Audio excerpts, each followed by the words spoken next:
नमस्कार, सईज किचनमध्ये तुम्हा सगळ्यांचं स्वागत आहे। आज आपण बनवणार आहोत कटला फिश। मी फिश मार्केटमधूनच मच्छीवाल्याकडून सगळे फिश साफ करून आणलेत। तरीसुद्धा थोडेसे मीठ मारून पाण्याने स्वच्छ धुवून घ्यायचे आहे। आपले फिश स्वच्छ धुवून झालेले आहेत। आता फिशसाठी लागणारा मसाला त्याची तयारी करूया। त्यासाठी आपण प्रथम लसूण घेतले मिक्सरच्या भांड्यात। त्याच्यामध्येच थोडंसं चिंच, तुम्ही इथं आमसूल सुद्धा घेऊ शकता, आलं, भरपूर कोथिंबीर घेते,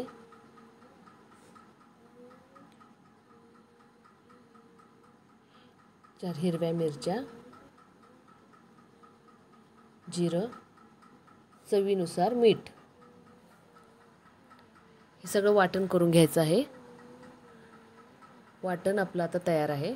त्यातच आपण धनेपूड, लाल तिखट, काळी मिरी, हळद आणि आपला घरगुती लाल तिखट आणि चवीनुसार मीठ घ्यायचं आहे। हे सगळं एकत्र करून घ्यायचं आहे आणि आपल्या फिशला आपण ते लावून घ्यायचं आहे। एक फिश लावू शकत नाही कारण माझ्याकडे छोटे छोटे पीसेस आहेत, त्यामुळे मी सगळ्या फिशना एकत्रच मसाला लावलाय। त्यामध्ये अर्धा लिंबू पिळते,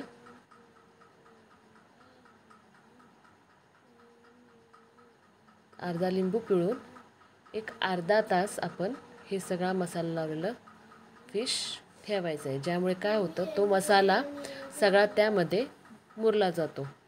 तो व्यवस्थित मुरला की फिशला पण चांगली टेस्ट येते। आता फ्रायसाठी लागणारं साहित्य: रवा, तांदळाचं पीठ, लाल तिखट, चवीनुसार मीठ आणि हळद। मीठ परत का घेतो, कारण वरची जे फिशच्या वरची जे कवर असतं तेच खाताना सुद्धा त्याच्यात व्यवस्थित चव यावी म्हणून हे आपण सगळे मिक्स करतो। आता आपण फिशला हे सगळं लावून घेऊया। आणि तांदळाचं पीठ आपण का वापरतो, कारण त्यामुळे कुरकुरीतपणा चांगला राहतो। तांदळाच्या पिठाऐवजी तुम्ही कॉर्नफ्लॉवर सुद्धा इथं वापरू शकता। त्यामुळे फिश छान तळल्यानंतर सुद्धा कुरकुरीतपणा राहतो, मऊ पडत नाही। हे बघा, आपलं सगळं आता फिशना रवा आणि तांदळाचं पीठ लावून झालेलं आहे। आता आपण तळायसाठी तेल गरम करायला घेऊया।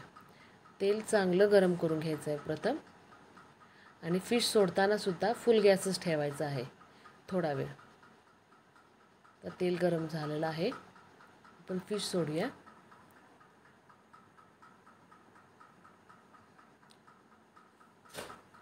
सगळे फिश त्यामध्ये आपण सोडून घ्यायचे आहेत।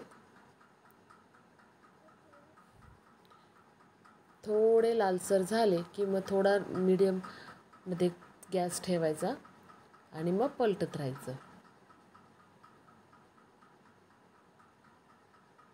आता थोडेसे तेल सुद्धा गरम असल्यामुळे सोडते। आपण आता सध्या तळतोय, तुम्ही हे पण फ्राय नुसते करू शकता, तव्यावर थोडंसं तेल घालून फ्राय पण करू शकता। पण मी हे फिश आता तळायला घेते।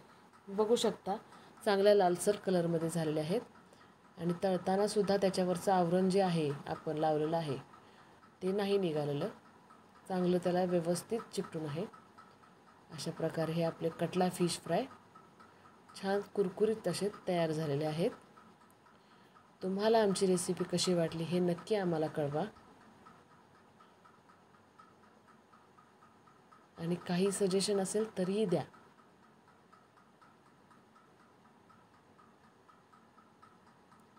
हे असे आपले कुरकुरीत असे फिश बघा छान तयार झालेले आहेत। थँक्यू।